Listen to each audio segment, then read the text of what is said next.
Good afternoon, everyone. Power the Dollar here. Today, we're going to be discussing the Millionaire Code, as you see here at the top. And it's very simple. It's amount times yield times time.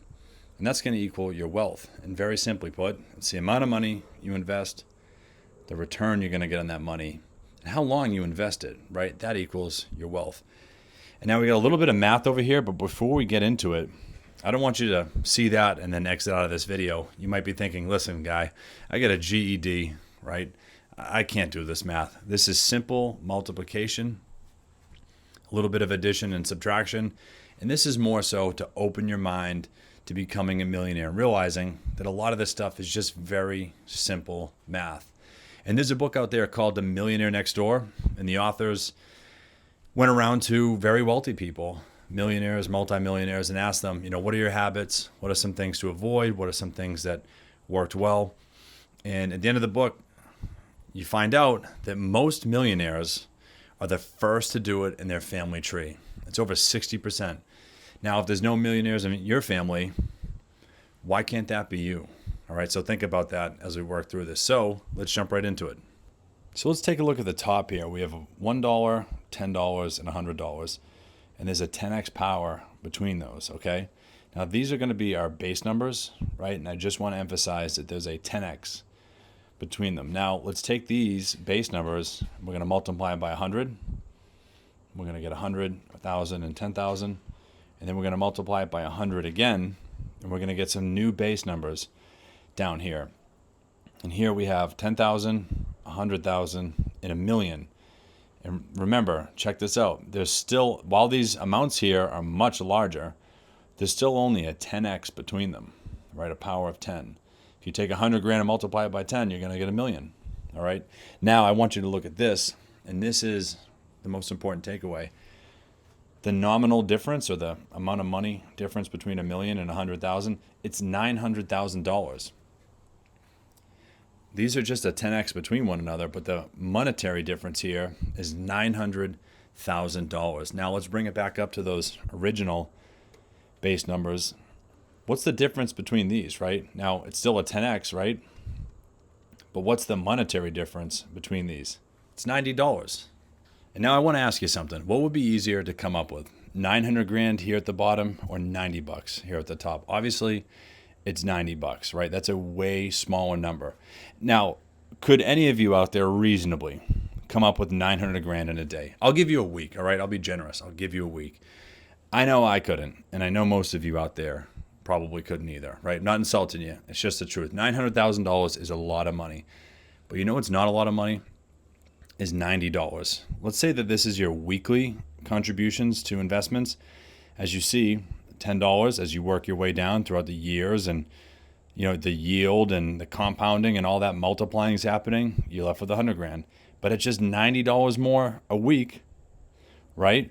You work your way down, you're left with $1 million. It was a $90 difference up here. But as time goes on, it'll be a $900,000 difference here. Once again, guys, this is simple math, something to consider. So now over here on the right, I just drew these up. We're just trying to think of ways to increase the amount of money we have over time. We can increase amount, we can increase yield and time, and we'll go over that, and we can see firsthand how powerful some of these variables are. So here at the top is a base case. Someone puts $1,000 a year into a savings account at 3.5%, and they do that for 10 years. After 10 years, they're going to have $11,750. Now let's double that amount, right? So everything's the same savings account for 10 years, but now we've doubled the amount, and we're going to be left with $23,500. It's double the amount previously, right? Pretty simple to follow so far. This is where things get good. Let's drop back down to $1,000 a year, but the yield we get is much higher. We do it for the same amount of time. Now this yield here, 14.5, that's what the S&P 500 has got in the last 12 months. If you don't know what that is, that's just the general stock market, the largest 500 companies in the United States. And it's done very well in the last 12 months. Now, is that going to happen for 10 years straight? Absolutely not. Most likely not. In fact, it goes down some years, it might even go higher some years. But I just wanted to use, some recent data. And also, it's a little bit extreme. Just wanted to show you the power of a higher yield. So $1,000 a year with this high 14.5% yield for 10 years, you're going to be left with $20,000. But check this out. You've invested the same amount of money, right? You didn't have to dig deeper, more money on a monthly basis. It's the same amount of money, but this higher yield gets you almost double the money. Now, higher yielding assets come with more risk. We'll talk about that later. So something to consider. And then finally, come down here in the bottom, $1,000 a year, back in that safe savings account, 3.5%. Do that for 30 years. And you'll have $51,650. But you had to triple the amount of time you kept something invested. Now, here, a little bonus at the bottom. I just used all the, tweaked variables. $2,000 a year at 14.5% for 30 years. You'd be left with almost $800,000. Now, that's, pretty out of this world. You have to be like a professional stock trader to get that sort of year after year return for that long. But as you can see here, we just doubled this. We went up on the yield and increased the amount of time, and $790,000 is a lot larger than under $12,000. So now you might be saying, okay, I understand it so far, but I don't own any stocks. I don't know anything about the stock market. What's a real world example? And this is something that, the average person does. Okay. The average person is very busy, working 40, 50, 60 hours a week. They've got kids, they got soccer practice, hobbies. They don't have time to be staring at a screen trying to trade individual stocks and all that. They don't have time. They're very busy. And what they do is they set up automatic contributions, say $250 a month, and they just buy into what's called an ETF that just mirrors these top 500 companies in the S&P 500. And that gets about an 8% yield, right, on average.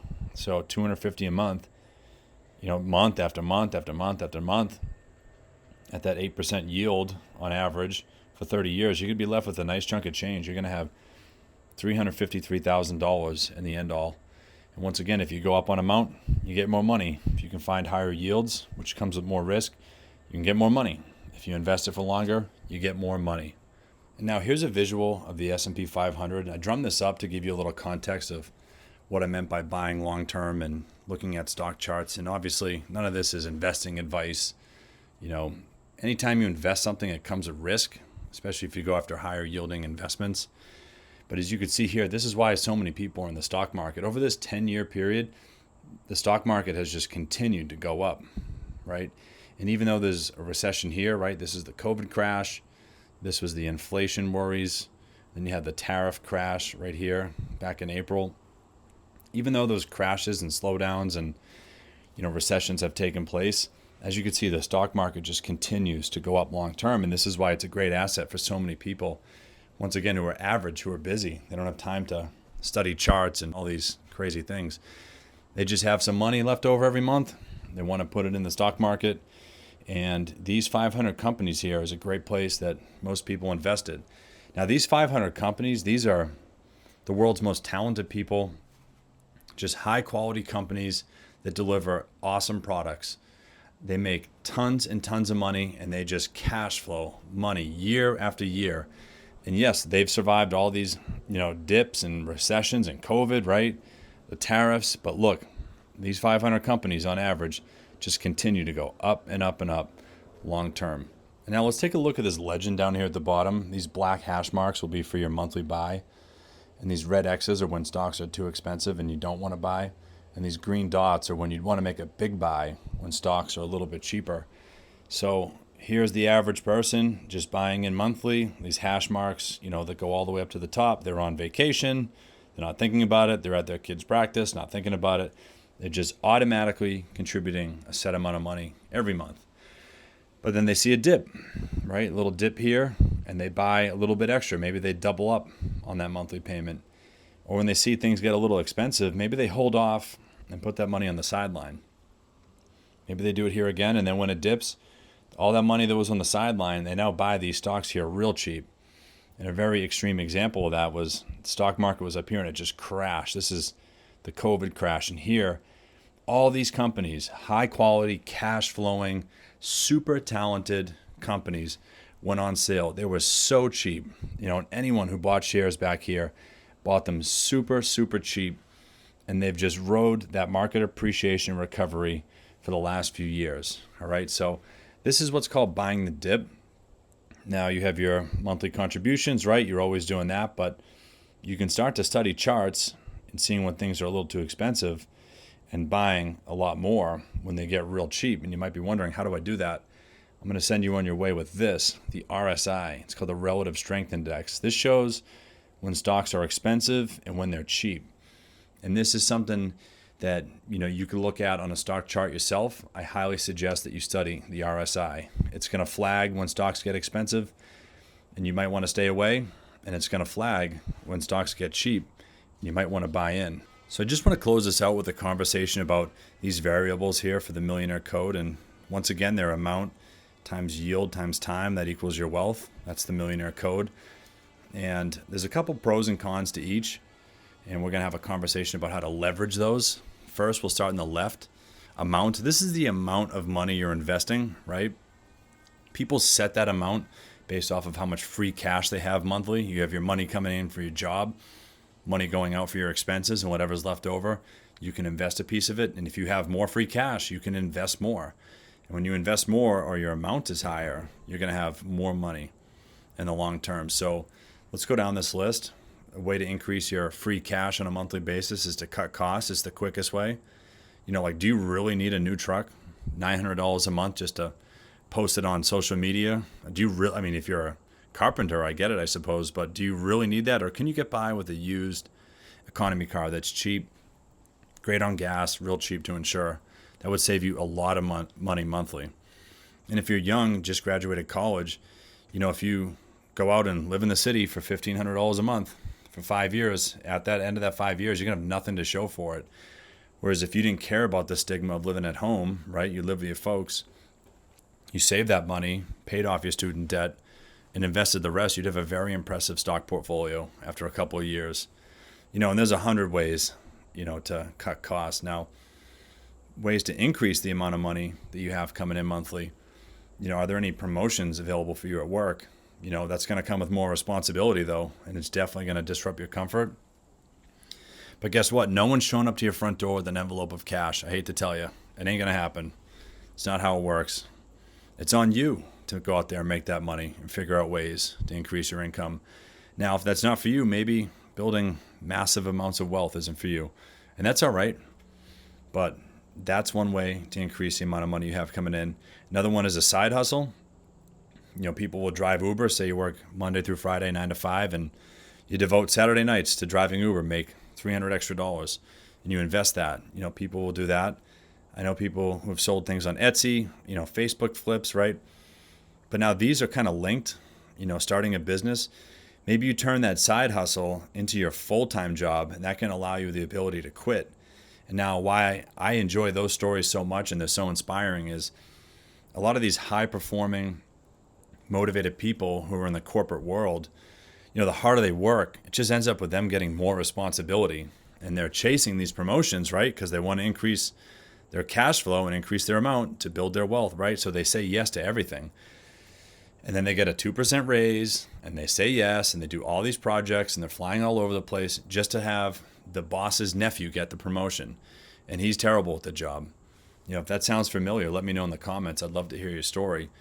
But a lot of those people, they then get a side hustle and then they turn it into their full-time job because when they put in that effort and they're outworking everybody, it's a direct pay raise for them. The harder they work, the more money they make.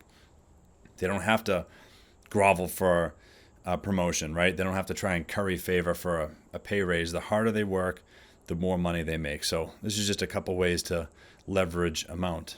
So moving on to yield here, we already talked about it's risky to chase higher yielding assets. And risk and yield are directly correlated. If you had a chart of a line going up, and the higher it goes, the higher the yield, guess what? Right next to it is a line of higher risk. They're directly correlated. So something to consider there. And now number two, there's a risk of lower yielding assets, and that risk is inflation. Go back to our example, 3.5% return in that savings account. But inflation's 5% that year, you just lost money. Now, it's safer in that savings account, but you just lost money due to inflation because you were in a very low yielding investment class. Now, there's a saying, no risk, no reward. You do have to once again, take on some risk to go after higher yielding assets. But a way that people typically approach this is they do like a 70-30 split or a 60-40. They put 70% of their money into riskier things, right, to expose that money to higher returns, and then they take 30% and they put it into a savings account or bonds, something very safe. That way, if the market goes down, they have something on the side. If an emergency expense comes up, they have money on the side that's very safe. So that's one strategy there that works for a lot of people. And the last part here is time, which I feel is the most important variable for the entire Millionaire Code, not just for investing, but you have to stop and think about it. Time is finite. You only have so much time on this earth to take advantage of opportunities, not just for wealth building, but for happiness and new experiences. And time is the hardest commodity to come by. There's only 24 hours in a day. And if you're spending 8 or 9 of it working and 2 of it commuting and 8 of it sleeping, it's very scarce. And it's the most valuable asset out there, in my opinion. Warren Buffett's very rich. He's a very successful investor, but he's getting old. And I bet you if you asked him, if you trade all your money into, go get more time or have more time or whatever it might be, I bet you he'd take you up on it. But you can't. Doesn't matter how much money you have. You can't get it back. Every grain of sand that goes through the hourglass, you can't get it back. And Benjamin Franklin actually has a quote that's along the lines of saying that one of the biggest sins is to waste someone's time. And you should take it personally if someone's going to waste your time. It could be family members who are always bothering you or calling you for mundane things, or could be, friends of yours that they want to go to the football game or the concert and you're not really feeling that anymore. It's not a good investment of your time. It could be scrolling on social media. Just remember, as you're going out there in life, time is finite. It's the hardest commodity to come by. It's the most valuable. And Benjamin Franklin, one of the world's wisest people, said it is the greatest sin to waste someone's time. So cherish that time, value it, and protect it. And with that being said, that's the Millionaire Code. If you liked it, hit that like button. Don't forget to subscribe and drop a comment below for any other topics you'd like covered. Thank you so much for tuning in, and I'll see you next time.